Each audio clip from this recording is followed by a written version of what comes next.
Hello, welcome to today's video. I'm holding in my hands a very tiny string-like instrument.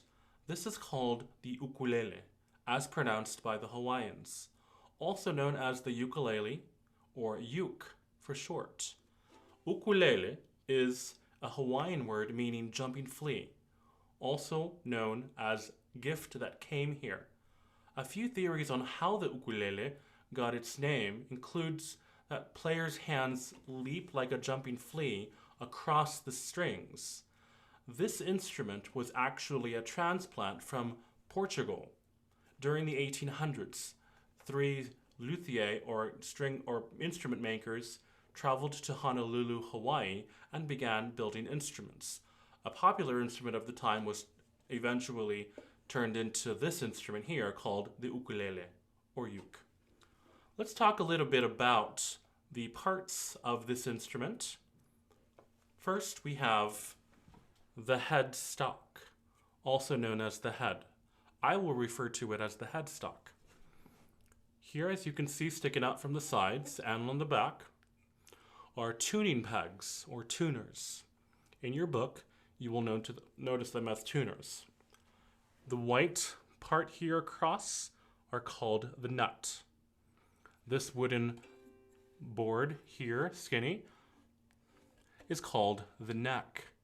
The neck stretches a length from the headstock to the body of the uke. On the front of the neck are wires that stretch across the width of the neck and are called frets. These wires, I will refer to them also as fret wires. There are also little dots inside to indicate the number of frets. Moving along now to the body, we have these curved sections here called the nave on either side. Okay? This little hole here underneath the strings is called the sound hole.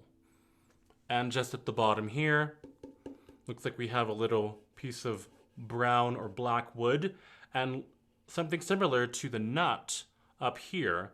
The bridge is this little brown part here on the bottom that connects to the bottom of the body, or to the top of the body. And the white little part there running across the bridge is called the saddle. Now that we've learned about the parts of the uke, let's go ahead and give or pay attention now to the strings, or excuse me, not to the strings, but to holding the uke, and then we'll get to the strings. So when holding the ukulele, we want to hold it in such a way so that it is not entirely supported with the left hand. Instead, if you have a larger uke, you probably have little bars here or little rods that can connect to a guitar strap. And if you do, please put that on. If you have it free, like this soprano uke here, please mostly support it by leaning it against your tummy or your chest and holding it with the right hand.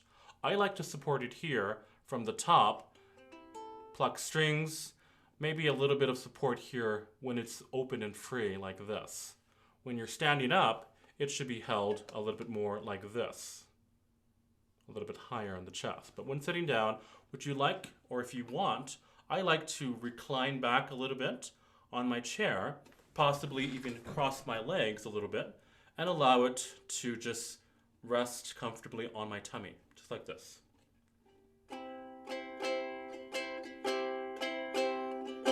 Okay, let's talk now about the strings.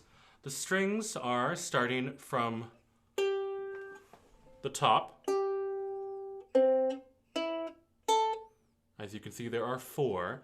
They are actually starting from the top. 4, 3, 2, 1. 1, 2, 3, 4. 4, 3, 2, 1. 1, 2, 3, 4. So from the bottom to the top, when holding it the left side, or when holding the head on the left side, is that order. The string numbers or string note names are now as follows: G, C, E, A. G, C, E, A. A, E, C, G. Let's go over that again. G, C, E, A, E, C, G. A good mnemonic that you can say to yourself to memorize the order of those strings is good cows eat always. Good cows eat always. If you'd like to create a mnemonic that goes backwards, I suppose you can do it backwards. Always cows eat, or always eat cows good. So I've never actually done it backwards, but if you'd like to come up with something, that's a possibility. Once again, good cows eat always. What I would encourage you to do is to practice saying that mnemonic to yourself, either looking at the strings as you are plucking them, or trying to play them without looking. Going from 4, 3, 2, 1, or backwards. As you become comfortable saying the words, try to say only the letter names. G, C, E, A, and backwards. A, E, C, G. Let's repeat that one more time. G, C, E, A, E, C, G. Now you may have noticed I've been using 4 fingers, including my thumb, to pluck the strings. So these are the notes or the strings of the uke. You notice here I have my piano, and what we're going to do is we're going to go ahead and try to play the notes on the piano for where they correspond. Let's start with middle C. This is string 3. And so let's go ahead and start with string 4, which is right there actually. So as you notice, this note sounds a little bit higher than string 3. So we're going to start with string 4. This is G, G, G, and then we're going to go back to middle C, C, C, E, E, and then A, and if you have all 4 together,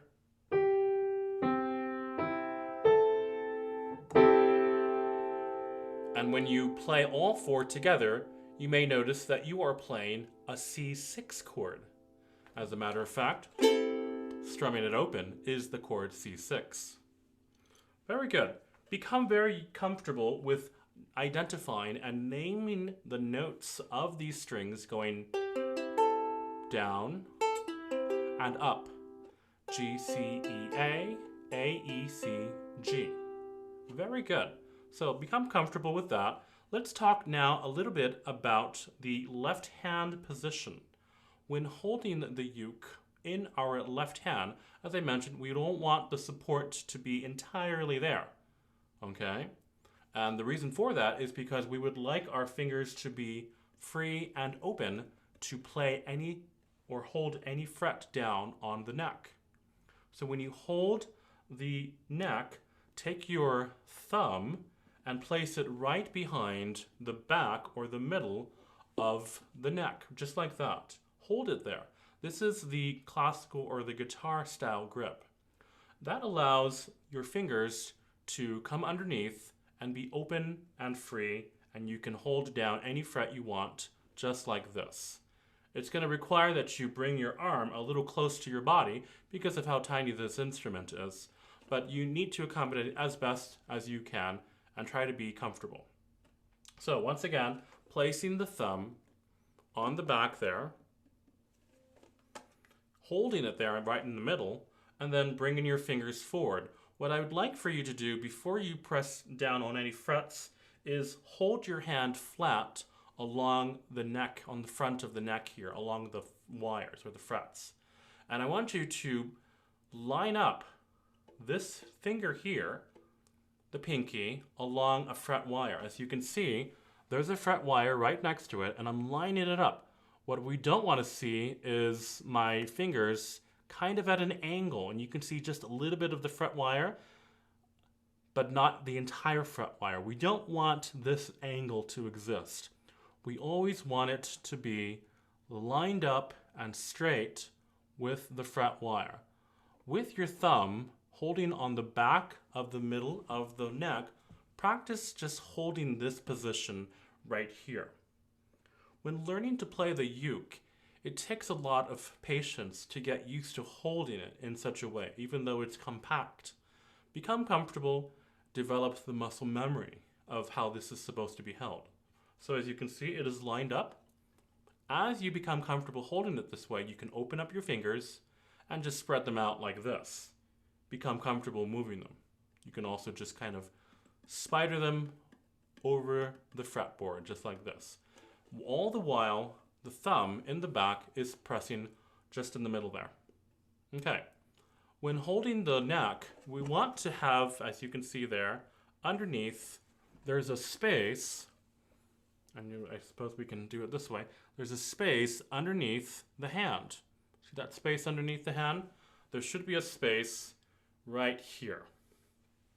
We should never grip with the palm being along either the bottom, back, or the front of the neck. We always want to have it open and clear so that we can position our fingers over the frets in a comfortable way. Let's now talk once about the finger numbers for the left hand. Please hold out your left hand like this. Let's start with the index finger. The thumb, remember, only presses the back of the neck. 1, 2, 3, 4. Let's go backwards. 4, 3, 2, 1. 1, 2, 3, 4. 4, 3, 2, 1. When holding the neck of the guitar, we don't want to grip with the bottom part or flesh of our index finger or finger number 1 like this. We don't want to be squeezing it because that means we have to hold or support the neck with the left hand. No, as I mentioned, keep the thumb in the back, keep the fingers open, place your hand like this. As you can see, my thumb is straight, my fingers are curved naturally like that, as though I have a ball in my hand. And this is the position that the hand should hold the guitar, or excuse me, the fret or the neck of the ukulele. Now that we have learned about these basic parts of the uke, how to hold it, the finger numbers, let's practice this. Let's review that every day until it becomes basic secondary knowledge. And we will see you at next lesson.